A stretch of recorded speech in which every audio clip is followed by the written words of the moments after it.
ERC, quality service since 1972, repairing TVs, console stereos, electronic musical instruments, pinball machines, arcade games, and more. Call 836-0454. This is the Weather Xtreme video for Thursday morning, the 7th day of August. This is James Spann here, back in the saddle after a little vacation time. Thanks to Brian Peters for filling in, doing these videos in my absence, and got some pretty interesting weather today. Let's go right to the Skycam shots this morning. We'll start with our new Skycam coming from Trussville. That's going to give us a great view of the storms rolling through the eastern part of Jefferson County. Thanks to Dr. Jody Gray and his group for allowing us to put that camera on his new building there.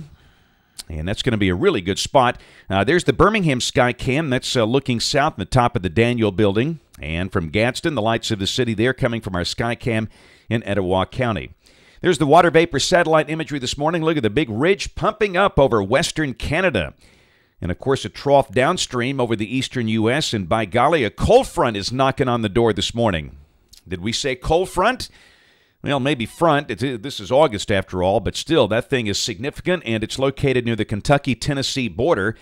And with that trough developing nicely over the east, we do believe that will have enough southward push to make it all the way into the northern Gulf of Mexico in the next 36 to 48 hours. How about that? And look at the numbers behind that front. Yeah, buddy, we see some upper 40s up there over parts of northern Minnesota. And, of course, a lot of 50s as well. And ultimately, that is the air mass that will be reaching us, the continental air that's dry. So nights will be noticeably cooler this weekend with low 60s likely and probably some 50s for the cooler spots in North Alabama by Saturday and Sunday morning.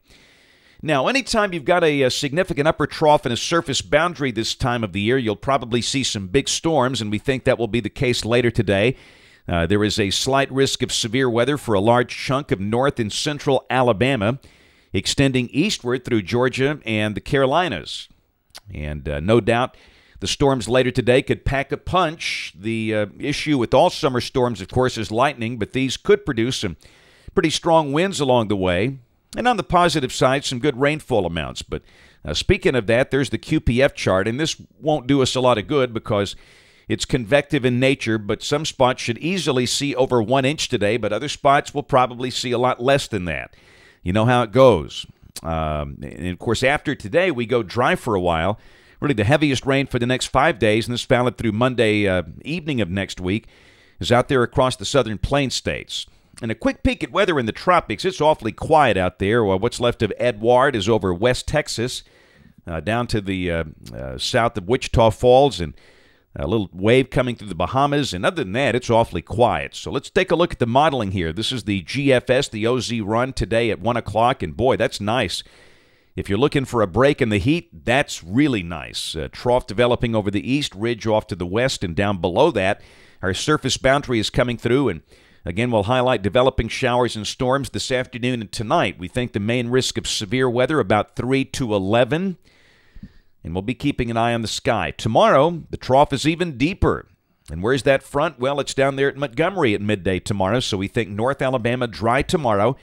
Any showers down over South Alabama. And Saturday, that thing drives all the way down to Mobile.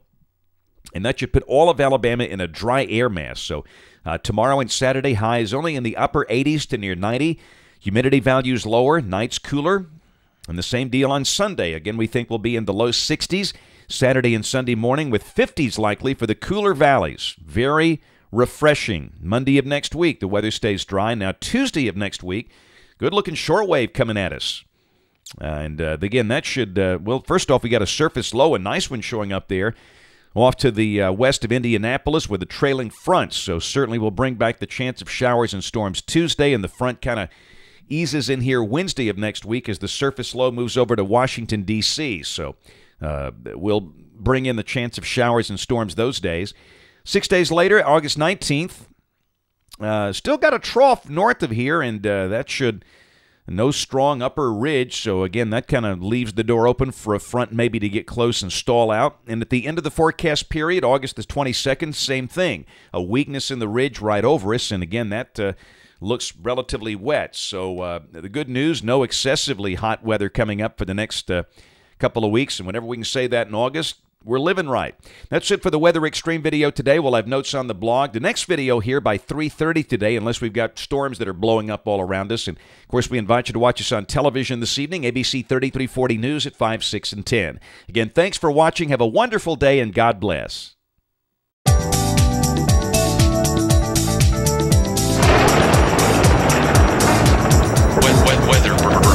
Weather.